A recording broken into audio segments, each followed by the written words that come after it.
அனைவருக்கும் வணக்கம்.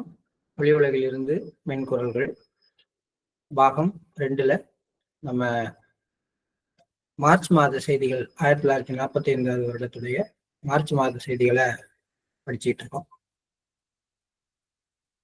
இன்னைக்கு ஒரு முக்கியமான கேள்வி மதன் மோகன்லால் கேட்கிறாரு.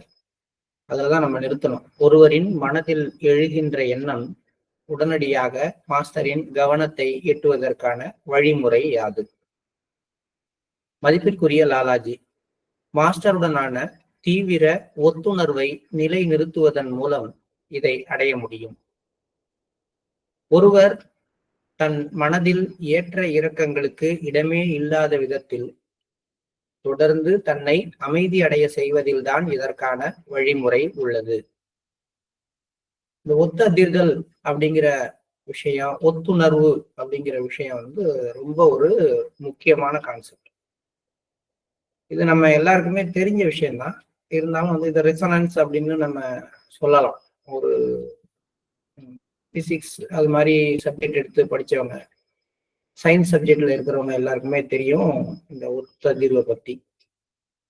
அதாவது ஒரே விதமான அதிர்வு நிலையுடைய இரண்டு வெவ்வேறு பொருள்கள் இடையில எந்த ஒரு ஊடகம் இல்லாமல் இருக்கும் பொழுது, இடையில எந்த ஒரு தொடர்பு, ஊடகம்னா காற்று இருக்கலாம், மற்றபடி எந்த ஒரு தொடர்பும் இல்லாம இருக்கிறப்ப இந்த பொருள்ல ஏற்படுற அதே அதிர்வுகள்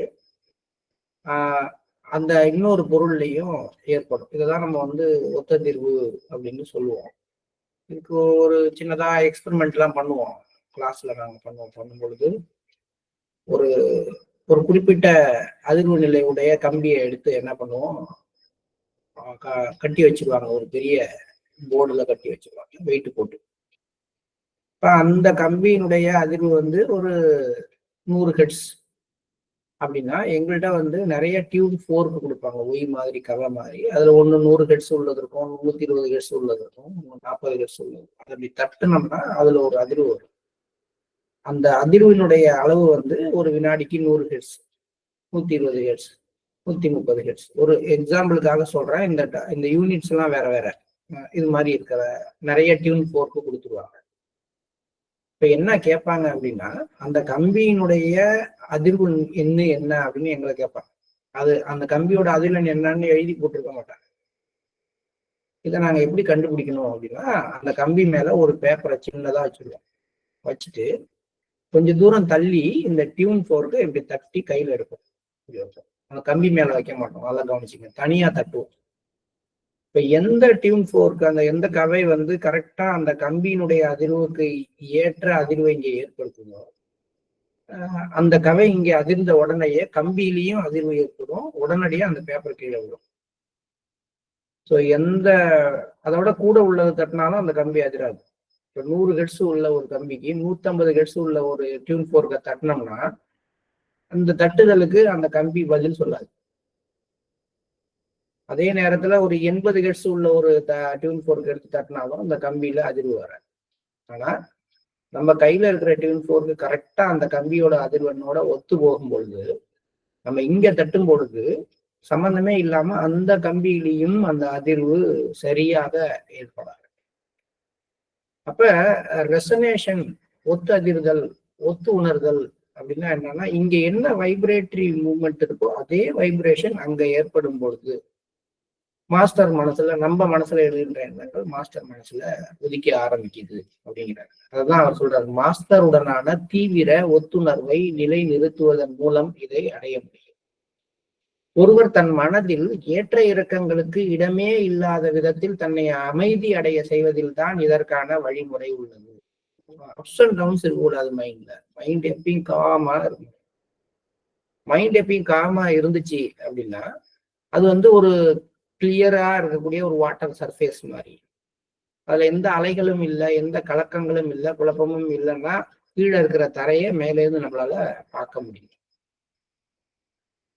இப்ப தரைங்கிறது நம்ம, மேல இருக்கிறவங்க மாஸ்டர், நடுப்புற இருக்கிற அந்த ஊடகம் தான், அந்த தண்ணி தான் நம்மளுடைய மைண்ட்னு வச்சுட்டோம்னா, இந்த மைண்ட் இப்படியே அலைவாய்ந்து கொண்டிருந்தால், அது கலங்கி கொண்டிருந்தால், குழப்பமாக இருந்தால் நம்மளுடைய எண்ணங்கள் மாஸ்டரை சென்றடைகிறது இல்லை. அதனால யார் ஒருத்தர் எந்த விதமான ஏற்ற இறக்கங்களுக்கும் ஒரேடியா டல்லா இருக்கிறது, ஒரேடியா உணர்ச்சி வசப்படுறது, உற்சாகமாயிடுறது, ஒரேடியா மகிழ்ச்சியா இருக்கிறது, இல்லைன்னா ஒரேடியா சோகமா இருக்கிறது, இதெல்லாம் இல்லாம ஒரு சீரான மனநிலையை யாரால மெயின்டைன் பண்ண முடியுதோ, அமைதியா மெயின்டைன் பண்ண முடியுதோ, அவங்களால தங்களுடைய எண்ணம் மாஸ்டருடைய மனதில் பிரதிபலிக்க வைக்க முடியும். 2 விஷயம் சொல்றாரு. ஒண்ணு ஒத்துணர்வு, அதை வளர்த்து கொள்ளணும். 2வது, அதை வளர்த்து கொள்வதற்கான வழி என்ன அப்படின்னா, ஏற்ற இறக்கங்களுக்கு இடமே இல்லாத விதத்தில் தன்னை அமைதி அடைய செய்து கொள்ள வேண்டும். இது பயிற்சி சம்பந்தப்பட்டதாகும். பயிற்சி மூலமாக மட்டுமே அதை புரிந்து கொள்ள முடியும். இருந்தும் இறந்த நிலை என்று இது அறியப்படுகிறது. ஜீவன் முக்தி அப்படின்னு சொல்லுவோம். இருந்தும் இறந்த நிலை, இதை லிவிங் டெட் கண்டிஷன் அப்படின்னு சொல்றாரு. யார் ஒருத்தர் இருக்கிறப்பயே தான் இறந்து விட்டது போல எந்த விதமான விஷயத்துக்கும் எதிர் உணர்வு, எதிர் விளைவு ஆற்றாமல் எல்லாத்தையும் அப்படியே ஏத்துக்கிறதுக்கு வர்றாரோ, அவருக்கு இந்த அமைதியான மனநிலை வரும்.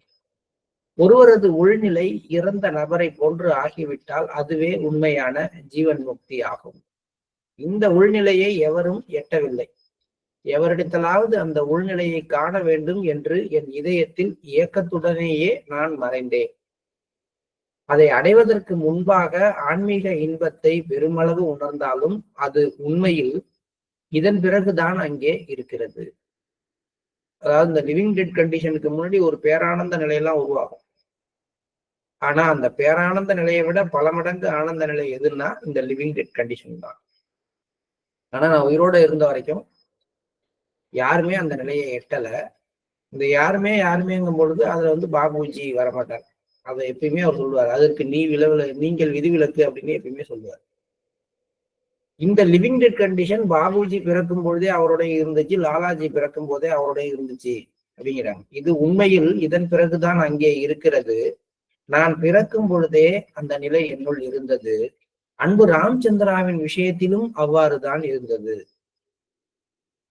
இது ஃபுல்லாவே ஒரு கேள்வியுடைய பாபு மதன் மோகன்லாலுடைய கேள்விக்கான பதில்.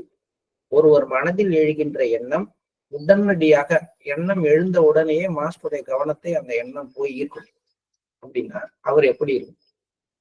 அவரு இப்படி எல்லாம் இருக்கணும். ஒத்துணர்வை வளர்த்து கொள்ள வேண்டும், இருக்கும் போதே இறந்த நிலையில இருக்கணும், மனம் ஏற்ற இறக்கமற்று செய்தார்கள். இதெல்லாம் இருந்துச்சுன்னா அந்த ஜீவன் முக்தி நிலையில அவர் இருந்தாருன்னா அவருடைய எண்ணங்கள் உடனடியாக மாசடையட்டும் அப்படின்னு சொல்றாரு. இந்த நிலையை அவர் உயிரோடு இருந்த வரைக்கும் எந்த ஒரு சீடரும் அடையவில்லை. ஆனால் லாலாஜி, பாபுஜி 2 பேரும் பிறக்கும் பொழுதே அந்த நிலையை தங்களுடன் கொண்டு வந்தவர்கள் அப்படின்னு சொல்றார். சரி, சுருக்கமாக பயிற்சி இதுதான். பொதுவாக வெளியில் புலப்படுகின்ற நமது கீழ்மட்ட சுயத்தை ஒருவர் தொடர்ந்து சுத்திகரிக்க வேண்டும், லோயர் செல்ஃப். அது அந்த எல்லையை எட்ட உதவும். இதுக்கு வேற ஒன்றும் பெரிய வழியெல்லாம் கிடையாது. தொடர்ந்து நம்மளுடைய கீழ்மட்ட சுயமானது சுத்திகரிக்கப்பட்டு கொண்டே இருந்தால் நாம அந்த லிவிங் டெட் கண்டிஷனை நோக்கி போய் சேரலாம். ஏன்னா இதுக்கு மேல இருந்து வினையாற்றுகிறது எல்லாமே நமக்குள்ளார வரக்கூடிய பதிவுகளும் சம்ஸ்காரங்கள்.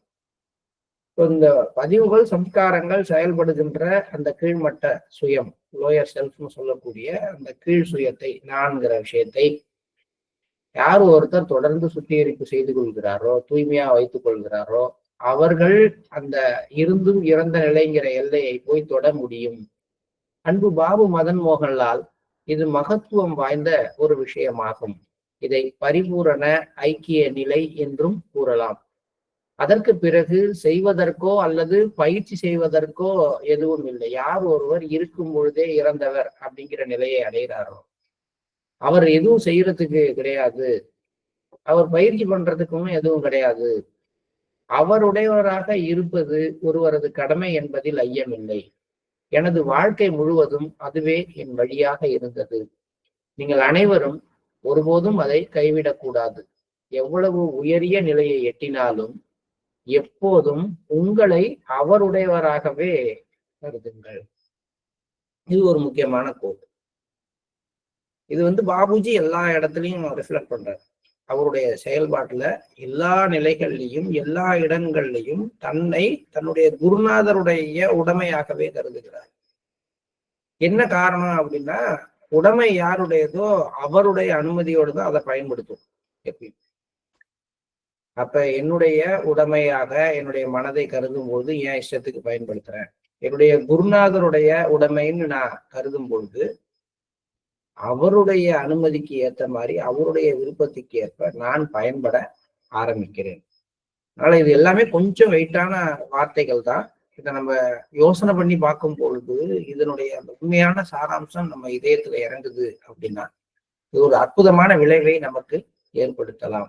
ஸோ இந்த வார்த்தை எப்பயும் நம்ம மனதில் இருக்கணும். எவ்வளவு உயரிய நிலையை எட்டினாலும் நம்முடைய ஐடியா எப்படி இருக்கணும்னா, நான் எப்போதும் அவருடையவர், அவருடைய சொத்து,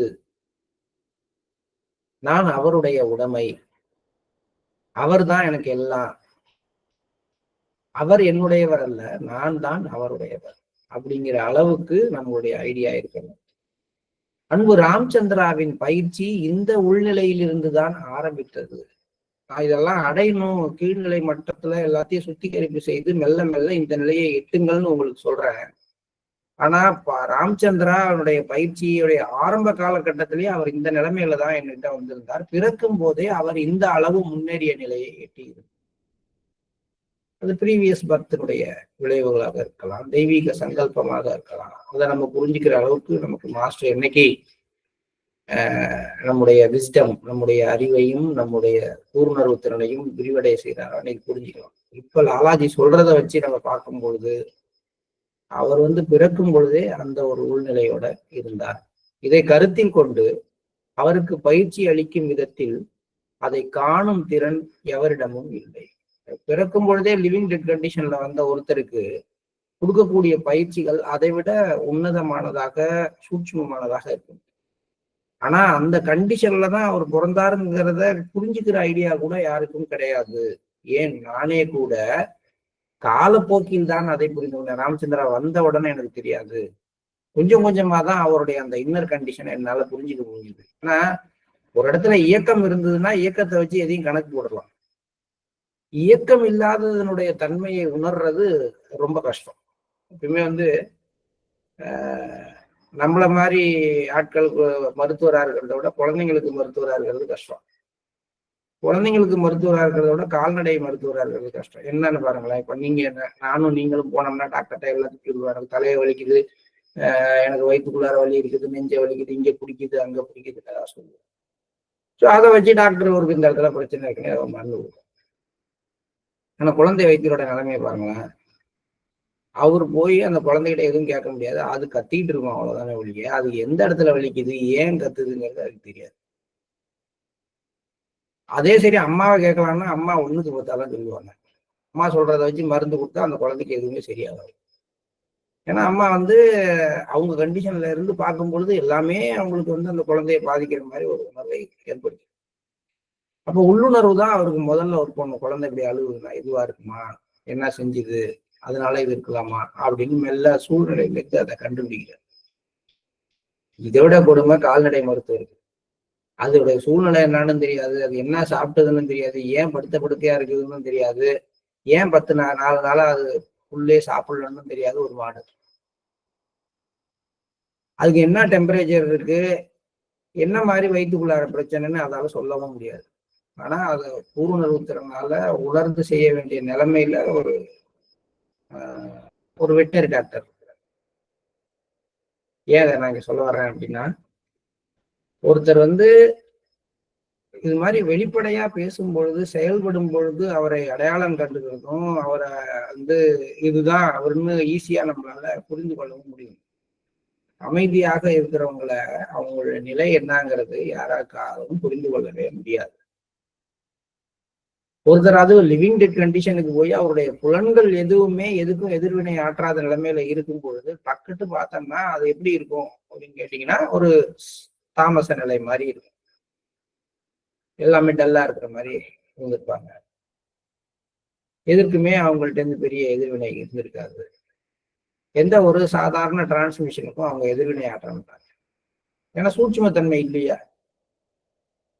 அந்த மாதிரி இருக்கக்கூடிய நிலைமையில பிறக்கும் பொழுதே இருக்கிற ஒருத்தர் எப்படி இந்த லோயர் லெவல் செல்ஃபுக்கெல்லாம், லோயர் லெவல்ல இருக்கக்கூடிய ப்ராக்டிஸ்க்குலாம் அவரால் ரியாக்ட் பண்ணவே முடியாது. அதனாலதான் அவங்க அம்மா, பாபுஜியோட அம்மா வந்து சந்தனத்தை வச்சு அவருக்கு இது வந்து பாட்டெல்லாம் பாட சொல்லும் பொழுது எல்லாத்தையும் செஞ்சு பார்த்துட்டு இதெல்லாம் ஒண்ணும் இல்லைன்ட்டார். ஆனா நமக்கு அந்த தெய்வீக பாட்டெல்லாம் கேட்டா நமக்கு புல்லரிக்குது. நமக்கு அவருக்கு என்ன வித்தியாசம்? அவரு எதிர்பார்த்த சூட்சுமத்தன்மை அதுல இல்லை. நமக்கு இதுவே சூட்சுமமா தெரிறதுனால இதுலயே நம்ம பயங்கரமா அப்படியே ஆழ்ந்து போறோம். என்ன சொல்ல போனா இதை தாண்டிய சூட்சுமத்தன்மையை புரிஞ்சிக்க முடியாம நம்ம அதுக்கு வந்து எதிர்வினை ஆற்றாம இருக்கோம். இதெல்லாம் பார்க்கும் பொழுது நம்ம ஒரு எண்டு, அவங்க எல்லாம் பிறக்கும் பொழுதே ஒரு எண்டா இருந்திருக்கிறாங்க. அது நம்ம ஒண்ணும் சொல்ல முடியாது. இது நம்ம கொண்டு வந்த பேக்கேஜ். ஆனா ஒண்ணு, நம்ம எப்படி மாறணும் அப்படிங்கிறதுக்கு அவங்களை நம்ம பார்த்து கொள்ளலாம். அதை நம்முடைய இலக்காக வைத்துக் கொள்ளலாம். நான் வந்து உங்களை அடைவதே என்னுடைய லட்சியம், உங்களை மாதிரி மாறணுங்கிறதே லட்சியம்னா இந்த விஷயம்லாம் நம்ம லட்சியமா இருக்கணும். லிவிங் டெட் கண்டிஷன் நம்மளுடைய லட்சியமா இருக்கணும். பரிபூர்ண ஐக்கிய நிலை என்பது நம்முடைய கண்டிஷனா இருக்கணும். ஏற்ற இறக்கம் இல்லாத, சீரற்ற தன்மை இல்லாத ஒரு அமைதியான மனநிலை நம்முடைய இலக்கா இருக்கணும். ஏன்னா இதெல்லாம் அவங்களுடையது, அவங்க பிறக்கும்போது தன்னுடன் கொண்டு வந்தது. அந்த நிலையை அடையணுங்கிறதா நம்முடைய லட்சியமாக இருக்க வேண்டும். அவருடையவராக இருப்பது ஒருவரது கடமை என்பதில் ஐயமில்லை. எனது வாழ்க்கை முழுவதும் அதுவே என் வழியாக இருந்தது லாலாஜி சொல்றார். நீங்கள் அனைவரும் ஒருபோதும் அதை கைவிடக்கூடாது. எவ்வளவு உயரிய நிலையை எட்டினாலும் எப்போதும் உங்களை அவருடையவராகவே கருதுங்கள். அன்பு ராமச்சந்திராவின் பயிற்சி இந்த உள்நிலையில் இருந்துதான் ஆரம்பித்தது. பிறக்கும் போதே அவர் இந்த அளவு முன்னேறிய நிலையை எட்டி இருந்தார். இதை கருத்தில் கொண்டு அவருக்கு பயிற்சி அளிக்கும் விதத்தில் அதை காணும் திறன் எவரிடமும் இல்லை. நானும் கூட காலப்போக்கில் தான் அதை புரிந்து கொண்டேன். மார்ச் 7, 1945. இது பாபு மதன் மோகன்லாலுக்காக கூறப்பட்டது. மதிப்பிற்குரிய லாலாஜி, இந்த விஷயம் எல்லாமே நம்ம பல முறை வந்து பிரின்சிபிள்ஸ் ஆஃப் கன்வர்சேஷன் அப்படிங்கிற இடத்துல திருப்பி திருப்பி படிச்ச விஷயம்தான். அதுதான் லாலாஜி சொல்றாரு. பேசும் முறை என்னுடையது போல் இருக்க வேண்டும். உரையாடும் முறையில் சுருதியில் ஏற்ற இறக்கம் இருக்கக்கூடாது. அதற்கு மாறாக அது படைப்பின் ஆரம்பத்தில் இருந்து ஒரே விதமாக பொழிந்து கொண்டிருக்கின்ற தெய்வீக பிரவாகத்தை போன்று இருக்க வேண்டும். நான் அதையே பின்பற்றினேன். அதனால் ஏற்படும் பலன்கள் விவரிக்க முடியாத அளவிற்கு எண்ணில் அடங்காதது. உரையாடலின் பிரவாகம் மூல பிரவாகத்திற்கு ஒத்த நிலையில் இருக்குமேயானால் அவை இரண்டிற்கும் நடுவில் ஒரு நல்லிணக்க நிலை, ஒரு ஹார்மனி கிரியேட் ஆகுது. இது ஒரு தத்துவம். இந்த இசைவின் மூலமாக தெய்வீகத்தன்மை தானாகவே வளர ஆரம்பித்து அதன் பலனாக உரையாடல் திறன் வாய்ந்ததாக ஆகிறது. இதனால் கூறப்படுவது அனைத்தும் தொடர்ந்து மற்றவர்களின் இதயங்களை தொடுகிறது. இந்த பிரின்சிபிள்ஸ் ஆஃப் கான்வர்சேஷனை படிக்கிறது முக்கியம் இல்லை, அதை நம்ம வாழ்க்கையில செயற்படுத்தணும், புரிந்து கொண்டு பயன்படுத்தணும், சரியாக பயன்படுத்தணும். நம்ம என்ன பண்ணுவோம்னா எதை புரிஞ்சுக்கணுமோ அதை புரிந்து கொள்ளாமல் பயன்படுத்த வேண்டிய இடத்துல பயன்படுத்தாம வேற இடத்துல பயன்படுத்திட்டு அதை வந்து தவறு இல்லை, என்னால முடியாது, அதெல்லாம் சாத்தியம் இல்லை அப்படின்னு சொல்லி.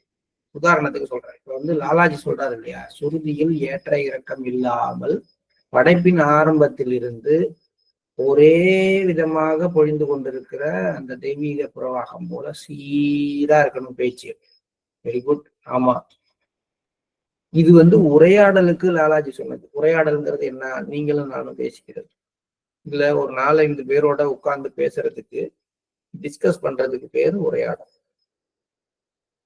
இல்ல குடும்பத்துல மனைவியோட ஒரு பிரச்சனையை பற்றி பேசும் பொழுது, இல்ல மனைவிட்ட கணவர்கிட்ட ஒரு பிரச்சனையை பற்றி பேசும்பொழுது, இல்ல குடும்ப உறுப்பினர்கள் சேர்ந்து உட்கார்ந்து ஒரு விஷயத்தை கொடுத்து ஒரு சொத்து தகராறுக்காகவோ இல்ல ஒரு கல்யாண விஷயத்துக்காகவோ ஒரு விவாதம் நடைபெறும்போது இதெல்லாம் உரையாடல். நல்லா பார்த்து, இதுல ஏற்ற இறக்கம் இருக்கக்கூடாது. எதுதான் உரையாடல் இல்லைன்னு தெரிஞ்சுக்கணும். உங்க குழந்தைகிட்ட நீங்க கொஞ்சிறீங்க, இது உரையாடல் கிடையாது. அதுகிட்ட போய் அன்பே ஆறுயிரே நீ எவ்வளவு அழகா இருக்க, நீ ரொம்ப நல்லா பாடுறன்னா அது தூங்கிடும். அது உரையாடல் கிடையாது. கொஞ்சிறது அப்படிங்கிறது வேற, விளையாடுதல் அப்படிங்கிறது வேற. ஒரு ஒரு மீட்டிங்ல பேசும் பொழுது பேசுறது. ஒரு மீட்டிங்னா ஒரு 50 பேர் 60 பேர் இருக்கிறாங்க. நீங்க பேசுறீங்க, அவங்க கேட்கறாங்க. அவங்க வேரியஸ் லெவல் ஆஃப் வைப்ரேஷன்ல இருப்பாங்க. நீங்க அங்க போய் சீரா அப்படியே பேசிட்டு இருந்தீங்கன்னா பாதி பேர் தூங்கிடுவாங்க, பாதி பேருக்கு போர் அடிச்சு. ஒரு ஆசிரியரா நான் இருக்கேன். நான் போய் அப்படியே சீரா பேசிக்கிட்டே இருந்தேன்னா பையன் தூங்கிடும். அப்ப லெக்சருங்கிறது வேற. அதே மாதிரி ஒரு ஒரு சொற்பொழிவு ஆற்றுவது அப்படிங்கிறது வேற. ஒரு குழந்தைகிட்ட கொஞ்சம் பொழுது பேசுறதுங்கிறது வேற. இதெல்லாம் உரையாடல் கிடையாது.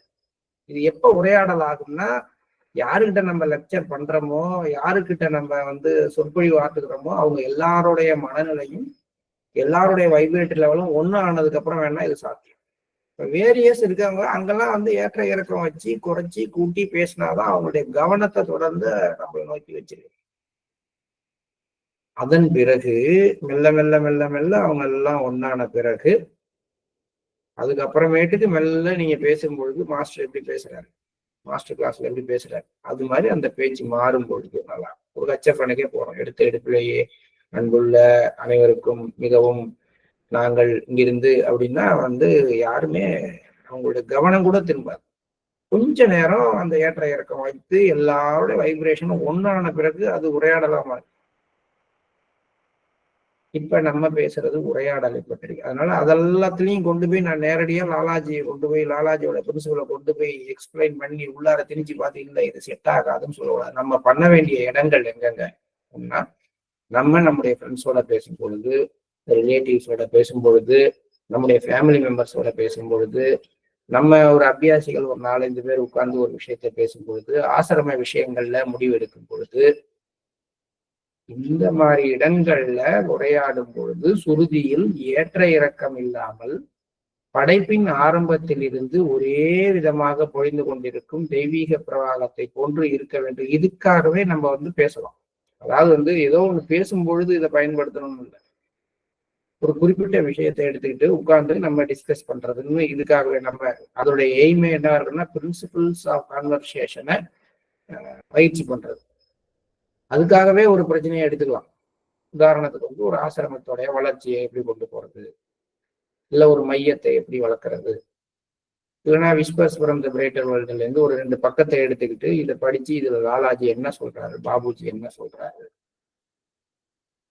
இல்லைன்னா இன்னைக்கு இருக்கக்கூடிய உங்க சமுதாய பிரச்சனை கூட ஒண்ணு எடுத்துக்கலாம். உங்க தெருவுலயோ உங்க ஊர்லயே இருக்கக்கூடிய ஒரு பிரச்சனை எடுத்து இதை எப்படி சால்வ் பண்ணலாம். ஆனா எய்ம் என்னன்னா அதை சால்வ் பண்றதா கூட அதை பற்றிய நம்முடைய கருத்துக்களை ஏற்ற இறக்கம் இல்லாமல் சீராக ஒரே பாணியில அந்த மையத்தோடு அந்த மூலத்தோடு அந்த சோர்ஸோட கனெக்டிவிட்டியை கிரியேட் பண்ணி அங்கிருந்து பேசுற மாதிரி பேச முயற்சி பண்றதா இருக்காங்க. இந்த மாதிரி நம்மளாக செய்ய முடிந்தால் இதுக்கு ரொம்ப தைரியம் வேணுங்கிறாங்க. ஏன்னா 2 நிமிஷம் நம்மளை விட்டு எல்லாரும் திரும்பிட்டாங்க அப்படின்னா நமக்கு போயிடும், தைரியம் போயிடும். நம்ம சொல்றது ஒரு ஏன் சத்தமா பேசுறாரு அப்படின்னு பாத்தீங்கன்னா, சத்தமா பேசினாதான் அவங்கள நம்மளை நோக்கியே வச்சுக்க முடியும். இல்லைன்னா திரும்பிடுவாங்க, அந்த பக்கம் போயிடுவாங்க. ஒரு 3 பேர் பேசிக்கிட்டு இருக்கிறப்ப திடீர்னு ஒருத்தர் வேகமா சத்தமா பேசுறாங்க, அவங்க பேசுறத டிஸ்டர்ப் பண்ணி என்னை நோக்கி திருப்பாங்க. நீங்க திருப்பலாம், ஆனால் நீங்க பேசுறத அவங்க இதயத்துக்குள்ளார அனுப்ப முடியாது. இதைதான் நம்ம புரிஞ்சுக்கணும். ஒரு உரையாடல்ல குரலை ஓங்கி பேசுறவங்களை நோக்கி எல்லாரும் திரும்பிக்குவாங்க, எல்லாரும் பார்ப்பாங்களே ஒழிய யாருமே அதை இதயத்துக்குள்ளார விட மாட்டாங்க. ஆமா அவன் சொன்னான் அப்படின்னு சொல்லுவாங்களே ஒழிய அதை அவங்க இதயம் ஏற்றுக்கொள்கின்ற தன்மை வராது. இயல்பான பிரவாகத்தோடு யாரால பேச முடியுதோ அவங்களால எல்லாருடைய இதயத்திலும் அவங்க சொல்றத கொண்டு போய் சேர்க்க முடியும். இந்த இசைவு தன்மை தான் தெய்வீகத்தன்மை தானாக வளர்வதற்கு காரணமாக அமைகிறது. அதன் மூலமாக உரையாடல் திறன் வாய்ந்ததாக மாறுகின்றது. இதனால் கூறப்படுவது அனைத்தும் தொடர்ந்து மற்றவர்களின் இதயங்களை தொடுகிறது. வேறு வார்த்தைகளில் கூறினால் சத்திய நிலையின் பிரவாகத்துடன் ஒருவித சம்பந்தம் ஏற்பட்டு வருகிறது.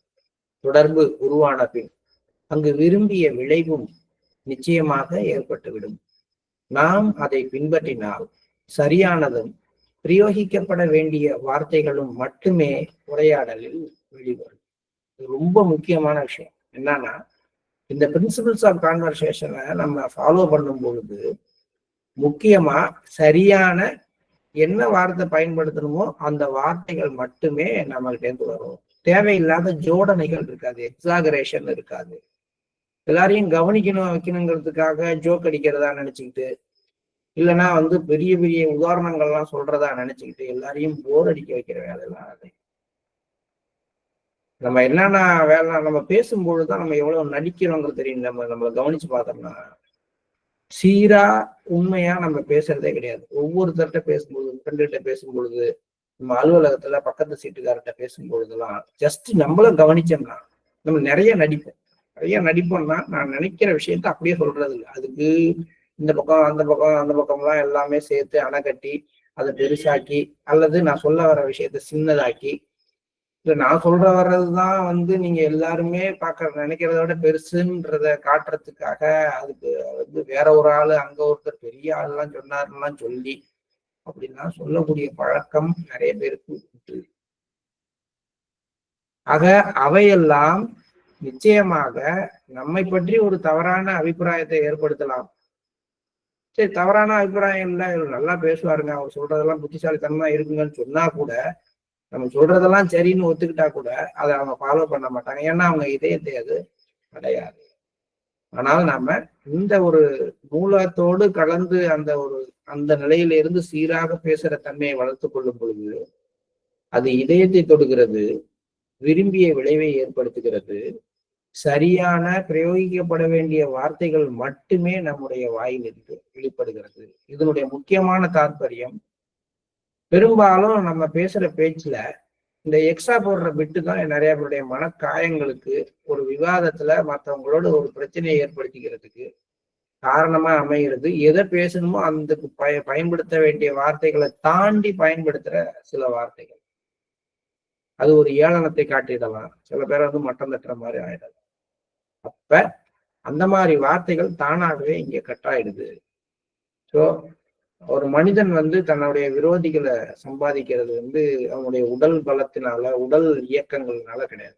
பெரும்பாலும் அவனுடைய வாய் தான் நிறைய விரோதிகளை நம்மளை சுற்றி உருவாக்குது, அல்லது நிறைய நண்பர்களை நம்முடைய பகைவர்களாக மாற்றுகிறது, அல்லது நிறைய பேரை நம்மளை தவறாக நினைக்க வைக்கிறது. நம்மளை பற்றிய பிம்பத்தை மாற்றி அமைக்கிற ஒரே ஒரு உறுப்பு நம்ம உடம்புல எதுன்னு கேட்டீங்கன்னா நம்மளுடைய வாய் தான். மற்றதெல்லாம் கூட அவ்வளவுக்கு கிடையாது. இதை செயல்படுத்த உரையாடும் பொழுது குரலில் கூர்மையான தன்மை என்று கருதப்படும் ஏற்ற இறக்கத்தை நாம் முதலில் தவிர்க்க வேண்டும். ஷார்ப்னஸ் ஏற்ற இறக்கம் இருக்கும்போது வருது.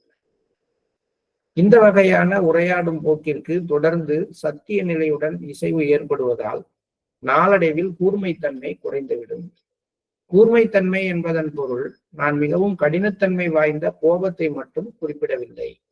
இங்கு அதை பற்றி கூறவே வேண்டியதில்லை. நான் சொல்ல வருவது என்னவெனில், உரையாடலின் போக்கில் எந்த விதமான அழுத்தமும் இருக்கக்கூடாது. ஒரு அழுத்தம் கொடுக்காம பேச பார்க்கணும். இதெல்லாம் எனக்கு வரவே வராது, சின்ன பிள்ளையில இருந்தே வராது. நான் நிறைய பேரோட பேசி நிறைய பேரை பகைவர்கள் ஆக்கி கொண்டு நிறைய பேருடைய மனங்களை காயப்படுத்தின ஒரு மனிதன். அதுக்கப்புறம் அவங்கள்ட்ட மன்னிப்பு கேட்டாலும் சரி, என்ன பண்ணாலும் சரி, அந்த காயமா தான் மாறி போகுது. அவங்க நம்ம மேல வச்சிருக்கிற பிம்பமும் அப்படியே இருந்து போகுது. ஆனா இது என்னுடைய இயல்பாவே இருந்திருக்கு, இன்னமும் இருக்கு. என்னால கொஞ்சம் கொஞ்சமா தான் மாத்திக்க முடியுது. என்னுடைய பிரேயர்ல முக்கியமான விஷயமே என்னவா இருக்கு அப்படின்னா, இந்த மாதிரி மற்றவர்களுடைய மனதை புண்படுத்தாம பேசுறதுக்கான ஒரு நிலைமையை எனக்குள்ளார ஏற்படுத்திங்க பாஸ்டர். ஆனா அதனுடைய காரணங்கள் எல்லாம் ஆராய்ந்து பாக்குறேன். பின்னாடி என்கிட்ட ஒரு அவசரத்தன்மை இருக்கு, ஒரு விஷயத்துக்கு முக்கியத்துவம் கொடுக்குறேன், மனிதர்களுக்கு நான் முக்கியத்துவம் கொடுக்கறது கிடையாதுன்னு நிறைய விஷயங்களை நான் மாஸ்டர் எனக்கு உணர்த்திக்கிட்டே இருக்கிறாரு. அந்த விஷயங்கள் மேலையும் என் மேல நான் பணிபுரிந்து கொடுத்துருக்கேன். ஆனா இதுல ஒரு 5 to 10% கூட இன்னும் என்னால ரீச் பண்ண முடியல. எதுனா இந்த கூர்மையான தன்மை இல்லாமல், அழுத்தம் கொடுக்காமல் உரையாடுவது. ஏன்னா உரையாடல்னாலே எனக்கு என்னன்னா எய்முக்காக தான் நான் பேசுறேன். உரையாடல்ல ஏதாவது ஒரு மீட்டிங் போடுறோம், ஒரு விஷயம்னா அந்த விஷயத்த வந்து எல்லாருக்கும் கொண்டு போகணுங்கிறது தான் என் எய்மா இருக்கு. அதை சேர்றவங்க எல்லாரோடையும் பேசணுங்கிறது என் எய்மா இல்லை. இதெல்லாம் நான் நிறைய பார்க்கிறேன். அதுக்கு ஏற்ற மாதிரி சில பொறுப்புகளையும் மாஸ்டர் எனக்கு கொடுக்குறாரு. என்ன நான் வளர்த்துக்கிறதுக்கான ஒரு தன்மை பொறுப்புகளும் மாஸ்டரால கொடுக்கப்படுது. அதனால தொடர்ந்து அவரும் வந்து பட்டை தீட்டி தான் பார்க்கிறாரு. ஆனா இது வைரமா ஜொலிக்க மாட்டேங்குது. இதை படிக்கும் பொழுதெல்லாம் வந்து அந்த ஒரு இயக்கம் இருந்தாலும் கூட இன்னும் இதை நோக்கி நான்லாம் முன்னேற வேண்டி இருக்கு. சில பேருக்கு இயல்பாகவே மாஸ்டர் இதை கொடுத்துருப்பாரு, அவங்க எல்லாம் கிஃப்டட். ஆனா பெரும்பாலும் நம்ம இந்த பகுதியை வந்து வெறும் ஒரு உரையாடலா பாத்துறாம, ஒரு ஒரு அறிவுரையாக பாத்துறாம, நம்ம வாழ்க்கையினுடைய இந்த பக்கத்தையும் அந்த பக்கத்தையும், அதாவது ஆன்மீகத்தையும் லௌகீகத்தையும் இணைக்கக்கூடிய ஒரு முக்கியமான பேஸ்ட் அப்படின்னு பார்க்க போனா இதுதான். எதுனா இந்த உரையாடல்ங்கிற ஒரு விஷயம்தான். கண்ணோ காதோ மூக்கோ மற்றவங்களோட நம்மளை ரிலேட் பண்றதே கிடையாது. மேக்சிமம் 90%. ஒரே ஒரு விஷயம், இந்த வாய் மட்டும்தான் நம்மளை வந்து மற்றவர்களோட இணைக்கிற கருவியாக நம்மள்கிட்ட இருக்கு. அது மூலமாக நம்மகிட்ட இருந்து வெளிப்படுற ஒரு விஷயம், அது மூல ஆதாரத்திலிருந்து வர்ற மாதிரியான அதிர்வுகளோட இருந்துடுற பட்சத்துல கிட்டத்தட்ட நாம அந்த சீரான மனநிலைக்கு போயிடலாம். ஏன்னா அதுக்கு முன்னாடி லிவிங் டெட் கண்டிஷனை பேசிட்டு அடுத்து இதுக்கு வர்றாரு. அப்படிங்கும் பொழுது அந்த கண்டிஷனுக்கு தேவையான ஒரு டிப்ஸ் தான் இதுல இருந்து வருதுன்னு தான் நம்ம எடுத்துக்கொள்ள முடியும். நான் சொல்ல வருவது என்னவெனில், உரையாடலின் போக்கில் எந்த விதமான அழுத்தமும் இருக்கக்கூடாது என்பதே. அசைவற்ற காற்றின் போக்கை இதற்கு உதாரணமாக கூறலாம். இதை அடைவது மிகவும் கடினம்தான். ஆனால் குருவின் அருள் இருந்தால் விடாமுயற்சியாலும் தைரியத்தாலும் அனைத்தும் சாத்தியமாகும். வேற எதுக்கெல்லாம் தைரியத்தை பத்தி பேசல, இதுக்கு தைரியம் வேணுங்கிறார். அதனாலதான் நான் முன்னாடி சொன்னேன், இந்த விஷயத்துல வந்து நம்ம நினைக்கிற மாதிரி எல்லாம் கிடையாது. ஒரு கோழையால தான் வந்து பேச்சுக்கு நம்ம முக்கியத்துவம் கொடுக்கும் பொழுது பேச்சுல ஷார்ப்னஸ் எல்லாம் நம்ம கிட்ட இருக்கிற அதைரியத்தை தான் காட்டுது. ஒரு கான்பிடென்டான எல்லாம் தெரிஞ்ச ஒரு இந்த இடத்துல இருக்கிற சூழ்நிலை எல்லாத்தையும் பாத்திர முடியுங்கிறவன் பதட்டப்பட்டு அழுத்தமா எதையும் பேச மாட்டாவா, பாத்துக்கலாவா, செய்யி, ஏன் கவலைப்படுற, செய்வோம் அப்படின்னு. தைரியம் குறைய குறைய என்னாச்சு ஏதாச்சு ஐவோம் அப்படின்றோம். அப்படின்னா அப்ப ஒரு அழுத்தம் கொடுக்குறோம், ஒரு ஷார்ப்னஸ் வருதுனாலே என்ன கிடையாது, தைரியம். இப்போ ஒரு உரையாடல்ல மற்றவர்கள் கருத்தை நம்ம பக்கம் திருப்ப முடியுங்கிற அந்த நம்பிக்கை போய் நம்ம கிட்ட அதைரியம் வரும்பொழுதுதான் நம்ம உரையாடல்ல நம்ம வார்த்தைகள்ல வித்தியாசம் ஏற்பட ஆரம்பிக்குது. அதனால வந்து இதுல பல கட்டங்கள் இருக்கு, நிறைய டைமென்ஷன்ஸ் இருக்கு. சில விஷயங்கள் நடிப்பா போயிடும், சில விஷயங்கள்ல நம்ம நினைச்சத சேர்க்கவே முடியாது இப்படிலாம் முயற்சி பண்ணார். எல்லாமே இருக்கு. இருந்தாலும் பாலாஜி சொல்ற ஒரு விஷயம் என்னன்னா, நீ இதுக்கு முயற்சி பண்ணா நான் உனக்கு சப்போர்ட் பண்றேன் அப்படிங்கிறார். குருவின் அருள் இருந்தால் அதான் முக்கியம். விடாமுயற்சியினாலும் தைரியத்தினாலும் அனைத்தும் சாத்தியமாகும். ஒரு பாரசீக ஈரடி செய்யுள், எந்த சிரமமுமே சுலபமாக இருப்பதற்காக வருவதில்லை. அது ஈஸி கிடையாது. எல்லாமே கஷ்டம் எதுக்காக வருது, சுலபமா ஈஸியா கடந்து போறது கிடையாது, கஷ்டப்பட்டு கடந்து போறது. அதுவும் இந்த பேச்சு அப்படிங்கிற விஷயங்கிறது ஒரு சூழ்நிலைகள் உருவாக்கும் பொழுது அது ஈஸியா நம்மளால அதுல நம்ம இந்த மாதிரி லாலாஜி சொன்ன மாதிரி மாறிட முடியாது. ஆனால் நம்பிக்கை இழக்க வேண்டாம், நம்பிக்கை இழக்காமல் இதுக்கு நம்ம முயற்சி பண்ணுவோம் அப்படிங்கிற ஒரு விஷயத்தை இன்னைய செய்தியாக நம்ம எடுத்துக்குவோம். இன்று முழுவதுமாவது இந்த பிரின்சிபிள்ஸ் ஆஃப் கான்வர்சேஷனை திரும்பி ஒரு தடவை மனசுல வச்சுட்டு, இன்னைக்கு நம்ம வீட்டுல யார்கிட்ட உரையாடினாலும், அலுவலகத்துல யார்கிட்ட உரையாடினாலும், அபியாசிகளோட பேச வேண்டிய சூழ்நிலை ஏற்பட்டாலும்